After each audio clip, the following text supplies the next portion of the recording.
قرآن کا علم مجھے کامیاب کرے گا، میری اپنی سوچ، میری اپنی صلاحیتیں مجھے لے ڈوبیں گی، لیکن دین کے احکامات اور دین کے مطابق گزاری ہوئی زندگی مجھے اللہ کے ہاں کامیاب کر دے گی۔ یہ بات یاد رکھیے گا، آپ کا خاندان، آپ کا معاشرہ آپ کو کامیاب نہیں کر سکتا۔ آپ کا خاندان، آپ کا معاشرہ، آپ کی کنٹری، پوری دنیا کے سارے لوگ آپ کو اللہ کے عذاب سے چھڑوا نہیں سکتے۔ ساری دنیا کی ساری دولتیں بھی آپ کو اللہ کے ہاں کامیاب نہیں کر سکتے۔ ایک اللہ آپ کی کامیابی کا فیصلہ کرے گا، اور وہی اللہ آپ کی ناکامی کا فیصلہ کرے گا، اور اس نے کامیابی اور ناکامی کا اختیار آپ کے ہاتھ میں آپ کو دے دیا، آپ کو اپنی زندگی کا مالک بنا دیا، آپ کو اپنے اعمال کا مالک بنا دیا۔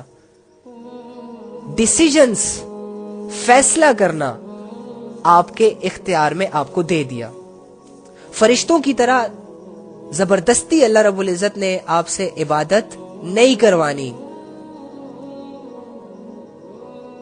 بلکہ آپ کو اختیار دیا کہ مرضی ہے میرے بندے، مرضی ہے میری طرف آ جانا، مرضی ہے اپنے دشمن کی طرف چلے جانا، مرضی ہے نماز پڑھ لینا، مرضی ہے ناچ لینا، مرضی ہے دنیا حرام طریقے سے کما لینا، دنیا حرام طریقے سے، حرام سورسز سے کلیم کر لینا، یا پھر تھوڑی سی حلال سٹرگل کرو، حلال طریقے سے کھاؤ پیو، حلال کھاؤ، حلال کھلاؤ، حلال موت مرو، مرضی تمہاری ہے۔ ہاں، یہ مرضی ہمیں اللہ نے دی ہے، اور ہماری کوئی مرضی نہیں ہے۔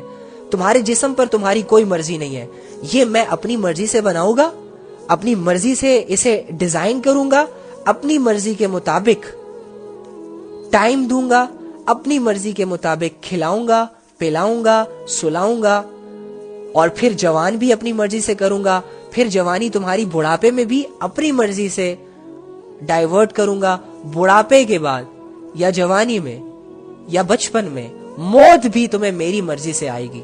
تمہاری مرضی میں صرف اتنا ہے کہ تم فیصلے اپنے لیے کرو، اچھے برے۔ اچھے فیصلوں پر یہ جگہ ہے تمہارے لیے، برے فیصلوں پر یہ جگہ ہے تمہارے لیے۔ اتنے سادہ الفاظ میں اللہ رب العزت نے ہمیں زندگی سمجھائی ہے۔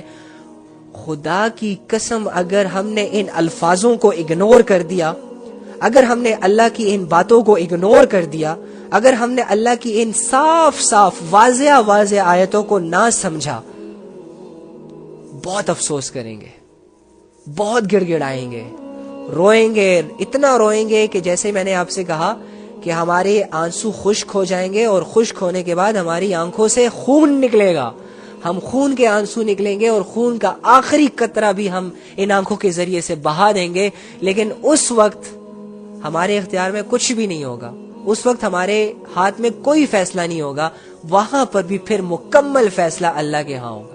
جس طرح ہم اپنے بڑھاپے کو نہیں روک سکتے، جس طرح ہم اپنے پیدا ہونے کو نہیں روک سکتے، جس طرح ہم اپنی موت کو نہیں روک سکتے، اسی طرح پھر قیامت کے دن اگر اللہ نے ہمارے لیے جہنم کا فیصلہ کر دیا تو دنیا کی کوئی بھی طاقت اللہ کے اس فیصلے کو نہیں بدل سکتی۔ یہ سادہ سے الفاظ اگر دل میں نہ اتارے تو میرے بھائیوں اور میری بہنوں، خدا کی قسم، بڑے بڑے فرعون اس دنیا سے چلے گئے، ناکام ہو کر گئے۔ یاد رکھنا یہ دنیا صرف آپ کو نہیں ملی، یاد رکھنا یہ بچے صرف آپ کے بچے نہیں ہیں، یاد رکھیے گا یہ اچھا بولنا صرف آپ اچھا نہیں بولتے، یاد رکھیں یہ جو آپ اچھا اوڑھنا بچھونا کر رہے ہیں، آپ کے پاس یہ جو گاڑیاں ہیں، آپ کے پاس یہ جو بنگلے ہیں، آپ کے جو فالوورز ہیں ملینز میں، یہ صرف آپ کے نہیں ہیں۔ آپ سے پہلے لاکھوں کروڑوں اربوں لوگ آئے جن کے پاس یہ ساری چیزیں آپ سے زیادہ تھی، لیکن اگر ان لوگوں نے ان چیزوں کو اچھے طریقے میں استعمال نہیں کیا، اللہ کی فرما برداری میں استعمال نہیں کیا، اگر ان لوگوں نے اللہ کو ناراض کر کے اپنی زندگی گزاری، تو یہ ساری چیزیں، یہ سارا فیم، یہ سارے نقشے، یہ سارے سورسز ان کو کامیاب نہیں کر سکتے، نہ ہی آپ کو کریں گے۔ اور اگر ان لوگوں نے ان سب کے ہوتے ہوئے اپنی دنیا کی زندگی میں اللہ کو راضی کر کے اس دنیا سے گئے ہوں گے تو وہ کامیاب ہوں گے، اور اگر آپ بھی اسی طرح اللہ کو راضی کر کے اس دنیا سے جائیں گے تو آپ بھی کامیاب ہو جائیں گے۔ اللہ کسی کی نیکی کو ضائع نہیں کریں گے، لیکن اللہ رب العزت کی ڈھیل سے فائدہ اٹھانا اللہ کو کوئی نقصان نہیں پہنچا سکے گا، اس انسان کو خود نقصان پہنچے گا سارا۔ میرا نقصان اللہ کی قسم صرف میرا نقصان ہوگا, آپ کا نقصان آپ کا نقصان ہوگا, آپ کے گھر والوں کا نقصان ان کے گھر والوں انہی کا ہوگا. That's it. ہم اکیلے اس دنیا میں آئے ہیں, اکیلے اس دنیا سے جائیں گے. اسی لیے اللہ رب العزت نے ہمیں آنکھیں, کان اور دل اسی لیے دیے تاکہ ہم ان کو استعمال کر کے حق کو پہچانیں اور یہ زندگی کی چلتی سانسوں سے فائدہ اٹھائیں اور اپنے لیے جنت بنائیں. جنت مسلمانوں کے لیے, جنت مومنین کے لیے. آپ تو مومنین ہیں, آپ تو مسلمان ہیں, آپ تو اللہ پر ایمان رکھتے ہیں. کتنا بدبخت شخص ہے وہ جس کو جنت بنانے کا موقع ملا اور اس نے اس موقع کو گوا دیا اور اس نے اپنے لیے جنت کو نہ بنایا. نان مسلمز کے پاس تو موقع ہی نہیں ہے جب تک وہ اللہ کو قبول نہیں کریں گے, جب تک وہ اپنے جھوٹے خداؤں کو جھوٹا نہیں کہیں گے, اپنے پتھروں کی عبادتوں سے بیزار نہیں ہوں گے اور ایک اللہ کو مان کر دل سے اس کی عبادت کرنا شروع نہیں کریں گے, تب تک وہ جنت میں جا ہی نہیں سکتے, بنا ہی نہیں سکتے اپنی نیکیوں سے اپنے لیے جنت. آپ سے اچھے کام تو نان مسلمز کر رہے ہیں, بڑے بڑے یونیورسٹیاں بنا رہے ہیں, ان کو انصاف مل رہا ہے, وہ جھوٹ نہیں بولتے, وہ دھوکہ نہیں دیتے, لیکن ان کی ساری کوالٹیز اللہ کے ہاں کچھ بھی نہیں ہے. کیوں نہیں ہے؟ کیونکہ وہ اللہ کو نہیں مانتے. وہ ان کاموں سے اپنے لیے جنت نہیں بنا سکتے. آپ تو بنا سکتے ہیں, آپ نہیں بنائیں گے تو آپ سب سے بڑے بے وقوف ہیں, ان سے بھی زیادہ بے وقوف ہیں, بلکہ جانوروں سے بھی بدتر ہیں ہم. کیوں؟ کیونکہ جانور تو جہنم میں جائے گا نہیں نا, تو وہ جو مرضی کرتا رہے. اگر انسان بھی جانوروں کی طرح زندگی گزارے گا تو اس نے تو جانا جہنم میں, پھر وہ جانوروں سے بدتر ہی ہوئے نا. جانور بھی اپنی مرضی کے مطابق زندگی گزارتے ہیں, لیکن ان کو ایک اپرچونٹی ہے کہ وہ ان کا کوئی حساب کتاب نہیں ہے, اس لیے وہ جانور ہے. انسان کے پاس ایک اپرچونٹی ہے کہ وہ اپنی عقل سے کام لے گا اور اپنے لیے جنت بنا سکتا ہے, لیکن اگر وہ نہیں بنا رہا تو وہ بھی پھر جہنم میں جائے گا. تو پھر کیا فائدہ اس کی زندگی کا؟ اینی ہاؤ, اللہ کو سمجھنا, اللہ کون ہے, اللہ کیا کر رہا ہے, اللہ کی نشانیاں کیا ہے, بہت بہت بہت بہت زیادہ ضروری ہے. تب جب ہم اللہ کو سمجھیں گے اور اللہ کی ویلیوز جب ہمارے دل میں آئیں گی, اس کے بعد جب ہم اللہ کا کوئی حکم پڑھیں گے نا تو ہم اسے لائٹ نہیں لیں گے, ہم پھر وہ کریں گے, چاہے ہمارا دل چاہے یا چاہے ہمارا دل نہ چاہے, چاہے ہماری طبیعت پہ وہ بھاری گزرے یا ہلکا گزرے. اللہ کی منشا پر ہم نے اپنی زندگی لانی ہی لانی ہے, اس کے علاوہ ہمارے پاس اور کوئی دوسرا آپشن نہیں ہے. کتنے ایسے لوگ ہیں جو قرآن کو پڑھ رہے ہیں لیکن وہ زنا بھی کر رہے ہیں. کتنے ایسے لوگ ہیں جو 5 وقت کے نمازی ہیں لیکن دھوکہ دے رہے ہیں. کتنے ایسے لوگ ہیں جو ماں باپ کے بڑے فرما بردار لوگ ہیں لیکن اپنے ہمسایوں سے, اپنے رشتہ داروں سے تعلق توڑ کر بیٹھے ہوئے ہیں. اور کتابوں میں آتا ہے کہ جو اپنے رشتہ داروں سے تعلق توڑ دے وہ جنت میں داخل نہیں ہوگا. اتنی بڑی بات ان کو پتا ہونے کے باوجود بھی وہ اپنی مہ میں لگے ہوتے ہیں, اپنے خاندانی رواجوں پہ چل رہے ہوتے ہیں, حدیث کو ایز اے لا اپنے اوپر اپلائی نہیں کرتے. بس ثواب گناہ, ثواب ثواب نیکی, بس اسی میں رہتا ہے مسلمان. تو یہ چیز ہے, ہمیں یہ چیز سمجھنا ہمارے لیے بڑا ضروری ہے کہ دیکھو اللہ رب العزت نے بار بار ہمیں یہ کہا ہے کہ یہ کرو یہ کرو یہ کرو, سب پتہ ہے, کیوں نہیں کر رہے؟ وجہ ایک ہی وجہ, کیا ہم اللہ سے ٹکر لے سکتے ہیں؟ نہیں لے سکتے. کیا ہم اللہ کی طرف سے آئے ہوئے عذاب کو واپس کر سکتے ہیں؟ نہیں کر سکتے.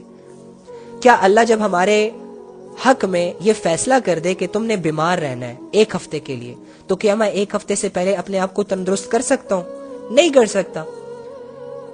اگر اللہ رب العزت یہ فیصلہ کر دے کہ تمہارے بزنس میں تمہیں لاکھوں کا نقصان ہونے والا ہے, بھلے تم بہت بڑے بزنس مین ہو, تمہارے پاس بہت اچھے امپلائیز ہیں, تمہارے پاس بہت کمال کا بلا کا ایکسپیرینس ہے, لیکن اللہ نے یہ فیصلہ کیا ہے کہ تمہیں اس سال یا اس مہینے لاکھوں کا لاس ہونے والا ہے, تو کیا تم اس لاس سے اپنے آپ کو بچا سکتے ہو؟ نہیں بچا سکتے.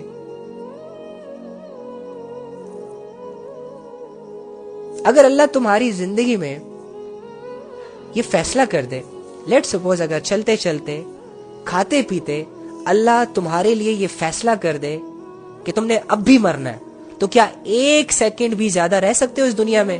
نہیں رہ سکتے.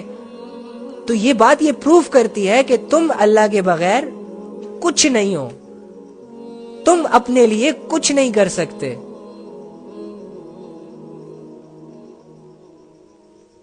تو جب سب کچھ اللہ کر رہے ہیں، جب ہولڈ اللہ کا ہے، یہ تو میں نے صرف تمہاری زندگی کا بتایا تمہیں. اللہ رب العزت یہی فیصلے 8 ارب لوگوں کے لیے کر رہے ہیں، اور 8 ارب لوگ بھی ان فیصلوں کے سامنے بے بس ہے، بدل نہیں سکتے اللہ رب العزت کے فیصلے کو. اللہ رب العزت نے فیصلہ کیا ہوا ہے سورج کے لیے کہ تم نے اس ٹائم نکلنا ہے، مشرق سے نکلنا ہے اور مغرب میں طلوع ہونا ہے، اور اس ٹائم پہ طلوع ہونا ہے، اور ان مراحل سے گزرنا ہے، اس راستے سے جانا ہے. دنیا بنے ہوئے بلین سال ہو گئے ہوں گے، لیکن یہ سورج کی مجال نہیں ہے کہ 1 سیکنڈ لیٹ نکلے یا 1 سیکنڈ لیٹ غروب ہو. اس کی مجال نہیں ہے کہ اپنے رستے سے ذرا سا ادھر ادھر ہو جائے، اور قیامت تک ایسے ہی رہے گا. اتنا بڑا سورج جو سائنس کہتی ہے کہ زمین کے مقابلے میں کروڑوں گنا بڑا ہے چھوٹے سے انسان. اپنے رب کی طاقت کو جج تو کر، اپنے رب کی طاقت پہ ذرا غور تو کر کہ تیری دنیا سے کروڑوں گنا بڑا سورج بھی اللہ کے احکامات کے سامنے کچھ نہیں ہے. اتنے بڑے سورج کی طاقت بھی اللہ کی طاقت کے سامنے کچھ نہیں ہے. تو تجھے ہمت کہاں سے آتی ہے گناہ کرنے کی؟ تو کیسے کر لیتا ہے اللہ کی نافرمانیاں؟ تو کیسے چھوڑ دیتا ہے نمازوں کو؟ تو کیسے کر لیتا ہے وہ کام کہ جن کاموں سے اللہ رب العزت نے قرآن کی واضح آیتوں میں تمہیں منع کیا ہوا ہے؟ تم کیسے کر لیتے ہو زنا؟ پوچھو خود سے، کیسے کر لیتے ہیں ہم؟ ہماری زندگیوں میں اتنے بڑے بڑے گناہ موجود ہیں اور ہم اتنے ریلیکس ہو کر سوتے ہیں. ہماری زندگیوں میں اتنے بڑے بڑے اللہ کی نافرمانیاں موجود ہیں اور ہم افسوس ہی نہیں کر رہے، ہمیں ہرٹ فیل ہی نہیں ہو رہا، ٹس سے مس ہی نہیں کر رہے، ہم بالکل لائٹ لیا ہوا ہے. اینی ہاؤ، تو بھائی اللہ رب العزت کو سیریس لینے کی ضرورت ہے. اللہ رب العزت سے ہم نے کھیلنا نہیں ہے بھائی. کوئی نہیں کھیل سکتا اللہ سے. اللہ کو ہم دھوکہ نہیں دے سکتے. اپنے معاملات کو سدھارنے کی بہت اشد ضرورت ہے ہمیں. اپنے اعمال کو سدھارنے کی بہت اشد ضرورت ہے ہمیں. اپنی منمانی زندگیوں کو ہم نے چھوڑنا ہوگا. اللہ رب العزت کی طرف چاہتے ہوئے یا نہ چاہتے ہوئے ہم نے آنا ہوگا، کیونکہ ہمارے پاس اور کوئی آپشن نہیں ہے. ہاں ایک آپشن ہے، لیکن اس میں ہمارا بھلا نہیں ہے، اس میں ہمارا فائدہ نہیں ہے. اور وہ کیا ہے؟ شیطان کی بتائی ہوئی زندگی. اس میں ہمارا نفس تو خوش رہے گا، لیکن ہماری روح اور ہمارا جسم مرنے کے بعد دوزخ کے حوالے ہو جائے گا. تو کیا فائدہ چند شاموں کے لیے اپنی شاموں کو رنگین کرنے کا؟ کیا فائدہ نفس کی 2 گھڑی چاہتوں کے لیے اتنا بڑا نقصان اٹھانے کا؟ بہت کم عرصہ بچا ہے ہمیں اپنے آپ کو سدھارنے کے لیے. یہ دیکھو آج بھی ہماری مسجدوں سے اعلانیں ہوتی ہیں، فلاں بنت فلاں، فلاں ابن فلاں وفات پا گئے ہیں جی، اس کا اتنے بجے جنازہ ہے جی، جنازے میں شریک ہو کر ثواب دائرین حاصل کریں. اس طرح آپ کا بھی اعلان ہوگا، میرا بھی اعلان ہوگا، بلایا جائے گا لوگوں کو ہمارے جنازے کی طرف. پھر لوگ نہیں آئیں گے. کیوں نہیں آئیں گے یار؟ دکان بند کریں گے تو ہمیں 500 کا 1000 کا نقصان ہو جائے گا. جنازہ ہے کوئی نہیں، ہو جائے گا یار، اب مر گیا ہے تو بس اللہ اس کی مغفرت فرمائے، بس ایسا کہہ کے ہمیں دفنا دیا جائے گا. یہی ہماری وہ دنیا کے لوگ تھے جن لوگوں کو خوش کرنے کے لیے ہم اللہ کو راضی کرنا بھول گئے تھے. جن لوگوں کو ہم نے اتنا ٹائم دیا تھا کہ ہم اللہ کو ٹائم دینا بھول گئے تھے. آج یہ لوگ میرے جنازے پہ کہتے ہیں کہ یار میرے پاس ٹائم نہیں ہے جنازے میں شریک ہونے کا، اللہ بس اس کی مغفرت فرمائے، اور جان چھڑا کر اپنے کاموں میں مصروف ہو جائیں گے. آپ بھی بہت سارے لوگ بہت سارے جنازوں کے بارے میں ایسے کرتے ہوں گے، تو یہ آپ کے ساتھ بھی ہونے والا ہے. دنیا کی اتنی بڑی حقیقت ہمارے سامنے، اور اگر ہم نے اس حقیقت سے سبق نہ حاصل کیا، دھوکے میں مر جائیں گے ہم. کبھی کبھی امیجن کیا کریں تھوڑا سا